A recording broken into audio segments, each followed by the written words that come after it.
Hi, what's up, Christian? Yo, what's good, guys? Okay, cool. So I'm gonna be talking about getting good at being 1099. So the first thing, being good at being 1099 means getting good at your schedule.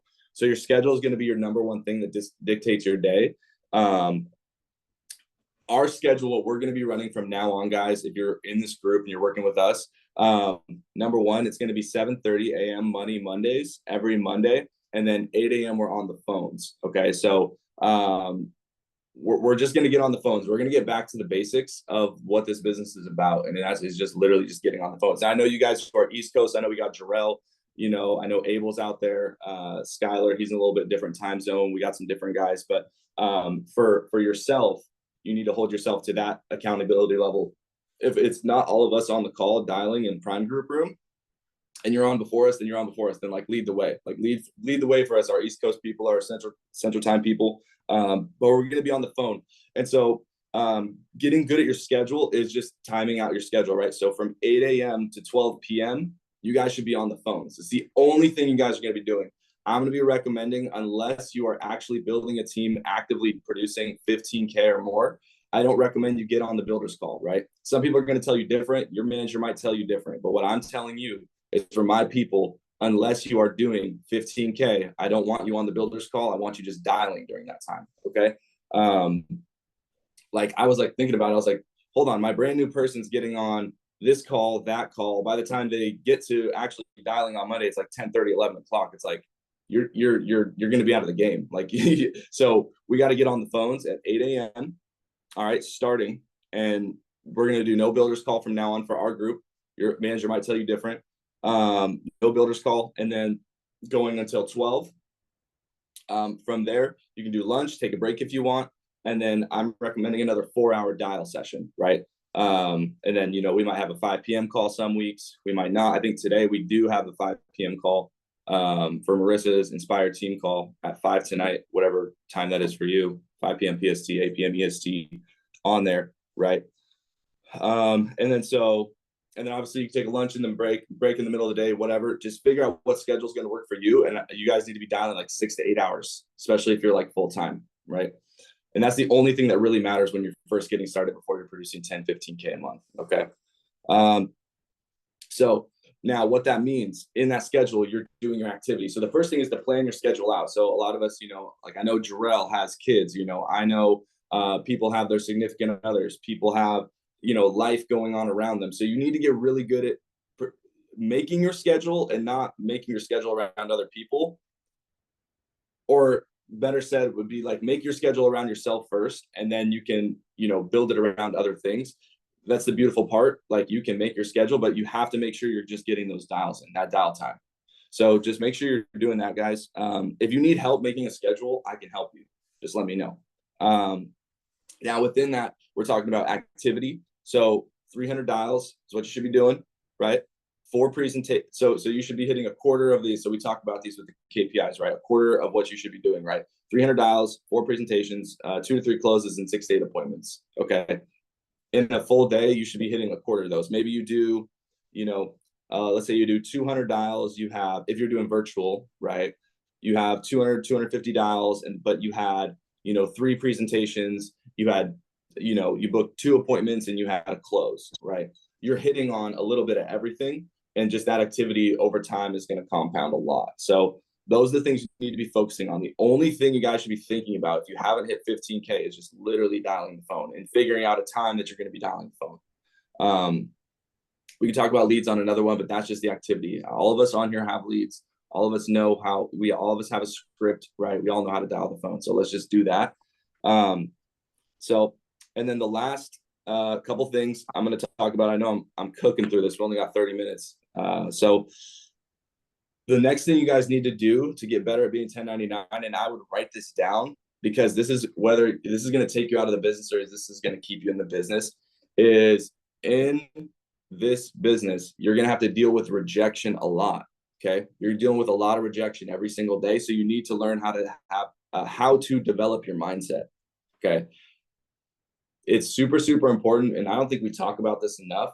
And I really want my group that we're working with to be focused on this. So I have a quote from Jim Rohn, who is a He is a personal development icon. When I first got started in entrepreneurship, when I was like 21, 22, I heard this quote. It's always stuck with me, and you guys should write this down. It says, to have more than you've got, you can become more than you are. The reason you know you can have more than you got is because you can become more than who you are, right? So as humans, we can always develop, we can grow, we can learn, we can get better, we can, and I think that, and this doesn't go with just like business, like monetary, like things. It's like relationships, it's family, it's everything. To have more than you have, to have more than you've got right now, you can become more than who you are. How do you become more than who you are right now? You have to have knowledge, and you have to learn, you have to grow, right? So what are some ways that you guys can do that? I'm going to tell you what I'm doing, and then you guys should make your own personal development plan. I challenge every single person on here to start reading 10 pages a day in whatever book that you want that's going to make you better. Okay. So for me, I'm doing the Bible. I do like a Bible plan that I really like, and I'm just like getting in the word. I'm saying, some of you guys are of your faith, some of you guys aren't. If you're not, that's totally all good. But I'm just telling you what I do and what's good for me, and I encourage all of you to do the same thing. Is Bible. So get in your Bible, do a Bible plan. I really like those because sometimes it's kind of hard for me to understand the Bible. If I do a plan with a devotion and then like an audio even with it, it really helps me understand and get the concepts down, and it's just going to make you better. And then reading 10 pages a day of a self-development book. So if you guys need some ideas on some books, I can get you some.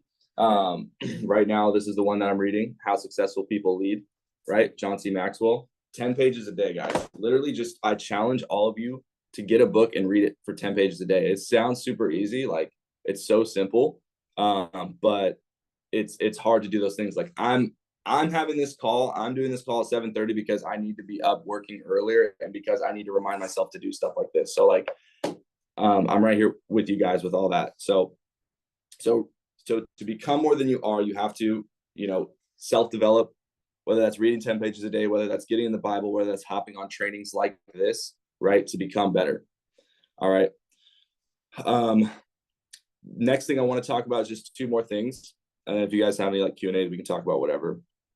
So something I want you all to know, and I feel like people kind of get caught up in this business with the numbers and this and that, and they can feel some type of way about it. This is just a reminder to all you guys. Somebody who's selling 15 to 20K is not better than you, and they're not special. They're just simply outworking you, right? So like, just because Jarrell writes 20K and Haley writes 5, right? Hypothetically, we all know Haley writes her ass off, right? Doesn't mean Haley's better or Jarrell's better than Haley, right? It just means that he outworked her, right? And so people want to make it complicated. People want to like 15 to 20 is not hard. 15 to 20 is working like a full-time job, guys.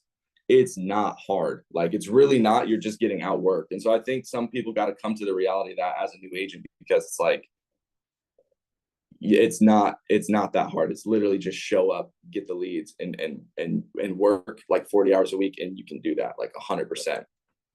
Okay, so that's good.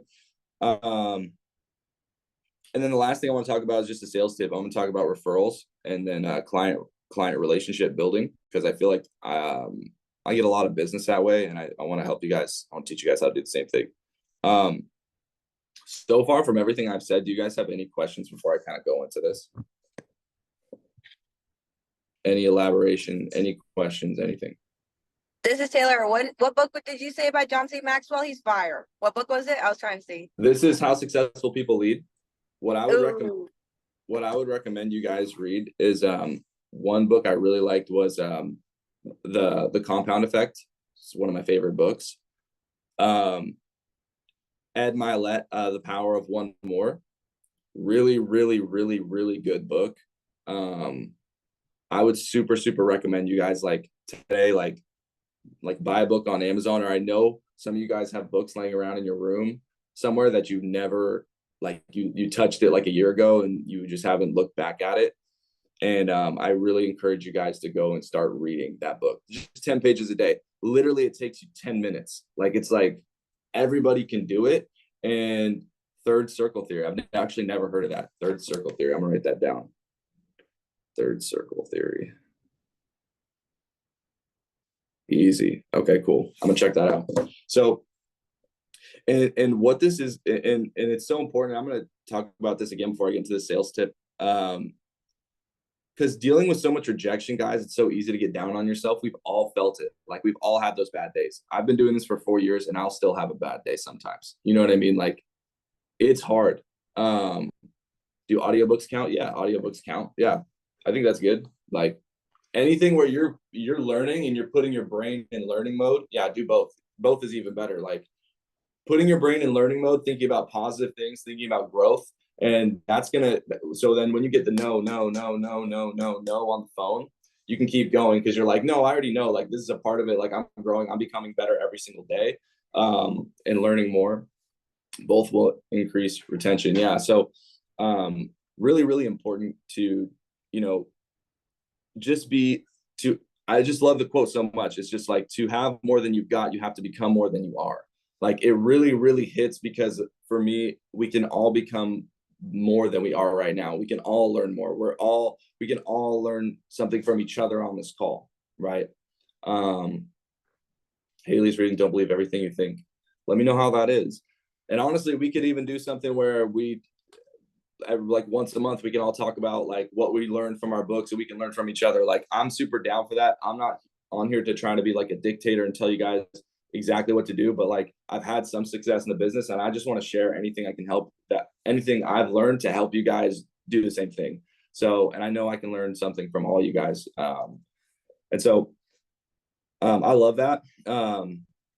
Third circle theory, I got that written down. I'm gonna check that out. The power of one more and the compound effect. Super, super good. I would super listen to those. And then like just listen to podcasts, listen to training, stuff like that. Okay. Now I'm going to talk about a sales tip, referrals and client relationship building.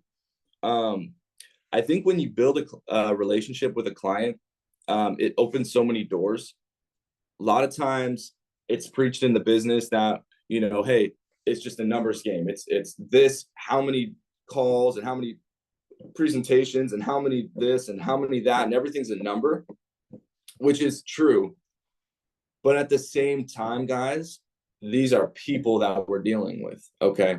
And so people are not transactional, or the people can be like transactional, right? But to really tap into that next level, I feel like, and what's helped me in my business is getting to the point where you and that client have a real relationship. So let me tell you what I used to do, and then let me tell you what I do now, and then we can kind of go from there. So I used to, you know, I would go in home, right? So I'm hybrid. I do in home and I'm over the phone, right?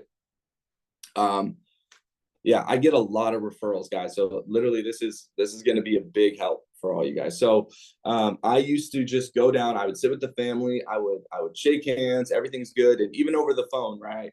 It's good. We go through the script, you know, everything's good. We're on the call, whatever, we close the business. And then, you know, it's pretty much done. We submit the app, it gets approved, everything's good. I want you guys to think about your business right now. And I know a lot of you guys are new, right?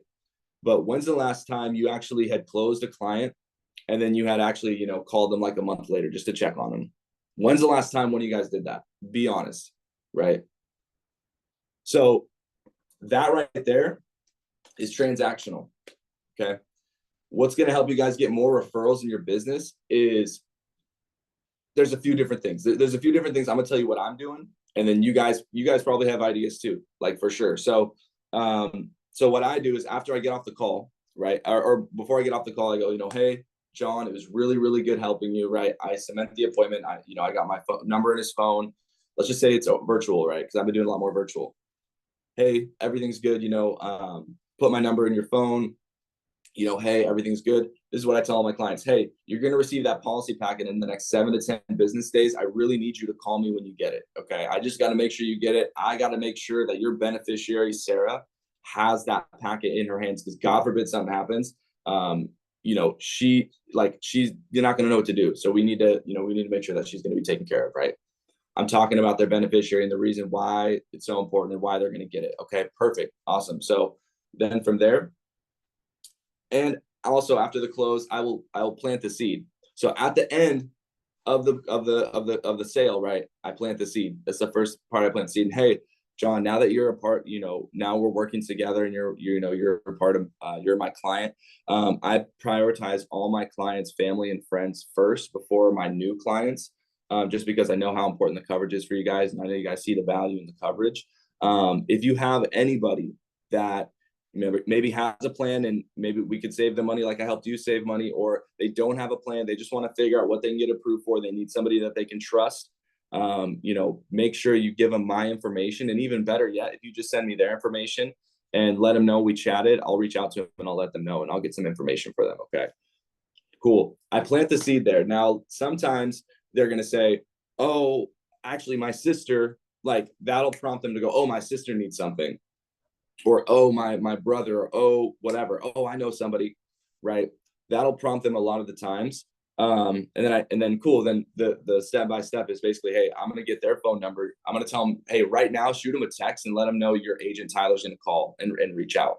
Okay, so I make them text them and then I reach out once I get the number that way. Now a lot of times after I do that, they're actually not going to give me the referral right there. It's going to plant the seed. They're going to be thinking about it and go, okay, yeah, I could probably think of some people, this and that. I'm like, okay, cool. Now I told him I was going to call him back in 7 to 10 business days. So I set an alarm. Actually, in my calendar, I put out 10 days. Hey, call back John about his policy. Make sure he got it. Then I'm calling back John 10 days later, right? And I'm saying, hey, John, how's it going? I'll remember stuff from the last call. Hey, how's your dog? Like, I know you guys were going to take him grooming. Like, did he give you guys a hard time? Like anything. It could be anything. Hey, I know you guys were going to the fair this last weekend. You guys have a good time. I know you're going to be with your family, this and that. I'm really like trying to connect with them. Anything that I can remember from the call and relate with them, I'll take notes even when I call them back. Hey, talk about this, talk about that. Just the things that I remember. I'll be looking at the suitability sheet where I have their information down. That way I have little notes, little things. When you remember little things about somebody, it shows you care about them, right? Like when you run into somebody and you don't see them for like 2 years, right? And then they tell you, oh, remember that, time we did this, or hey, remember, like they remember things. It's just a way to show that they care, right? So if clients really feel like you actually care about them, they're going to care about you, right? So that's going to be a really big thing that I think I do pretty well. And I don't even know that I'm really doing it, is I really, really try and care about the clients. And I'm remembering little things, and then I call back and I reach out to them. Hey, so did you receive your policy back in the mail yet? No, you haven't. Oh my gosh, I'm going to get on it. This is my number one priority right now. I'm going to go ahead. I'm going to call Edna. I'm going to make sure we get this done. Or, hey, you did receive it in the mail. Okay, perfect. Awesome. Go ahead and just read through it. I'll tell them to grab it. Hey, grab the packet. Let's just go through it. Let's just make sure it looks right. This doesn't take you that long. It takes you a couple minutes max, right? Okay, perfect. All right. And so, and then at that point, basically they're going to say something like, yep, oh, everything's good. Thank you so much for helping us, this and that, right?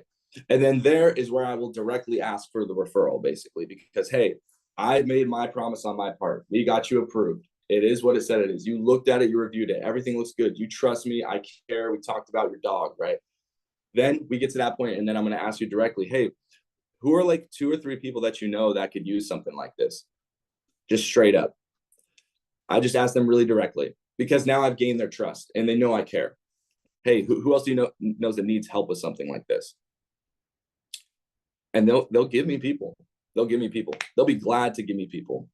They'll be happy to do it, right? And so that's what I'm doing for referrals, guys. Also, after this, Desi's going to do her call on here. So all of us who are dialing, we're going to go to breakout room 1 to dial in here.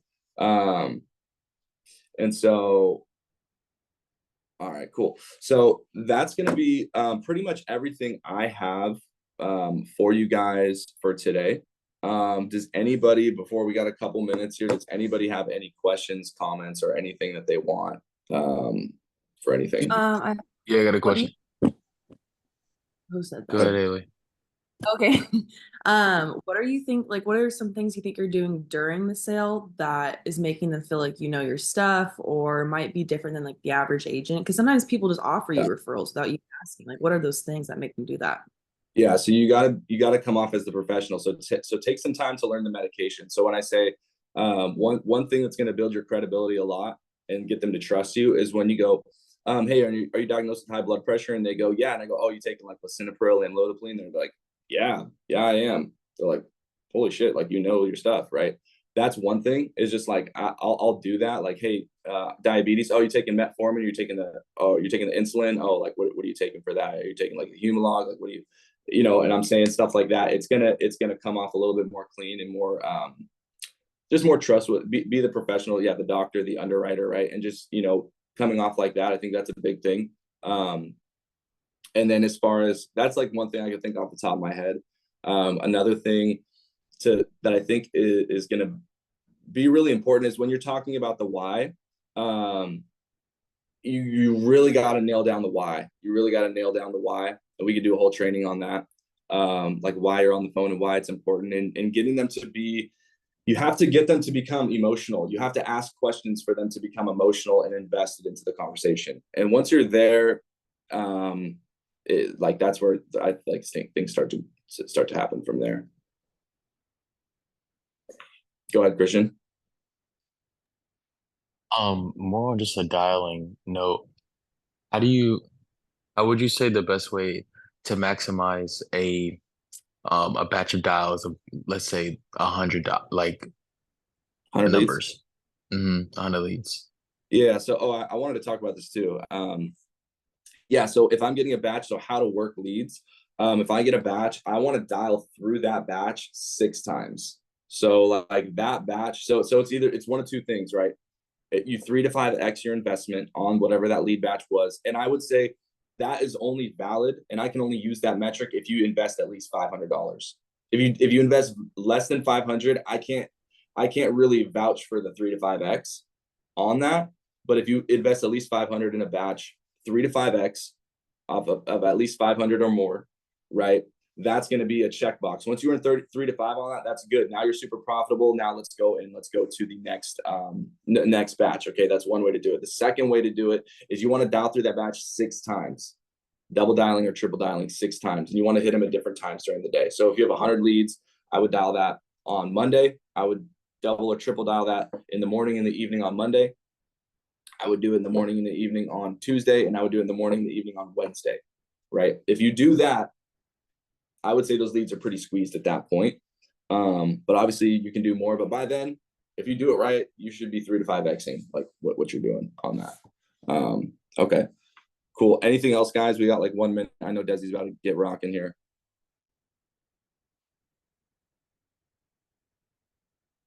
Cool. Okay. All right, guys. Well, I appreciate everybody on here.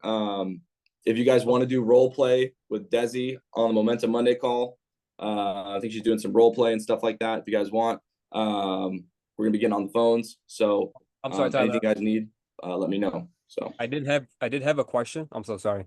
oh, what's good? So what's your main like objection that you would give them if they try to tell you no on referrals? What would be your main objection? Your rebuttal. I'm so sorry. Rebuttal. Yes, I would say honestly, my mindset about it is like you will run into referrals if you're doing enough work. I would say I don't want to argue with the client to try and get me to give me referrals. I want them to feel like I did such a good job in a service, they're happy to give it to me. So I just think that I don't think that I would think about it like a rebuttal. I would say maybe if they're like, no, I can't think of anyone right now, then at that point, actually, what I would do is I'd say, well, hey, what I'm doing for all my existing clients that I'm working directly with, if you do refer somebody over to me, and I will only do this at the very end after they've told me no, I would say, hey, what I'm doing for all my existing clients is we're doing like a $50 gift card for every person that you refer over, and we get them approved for a plan. Okay, so I know you said you don't have anybody or anything like that, but just in the future, hey, next week you run into your Aunt Gertrude, right, and she needs some coverage, give me a call, and then I'm going to be able to, as long as we get her actually approved for a plan, I'll shoot you out a $50 gift card, right? That's what I would do. That's awesome, man. Appreciate you. Yes, sir. Of course. All right, guys. Appreciate you guys. I'll see you guys in breakout room 1.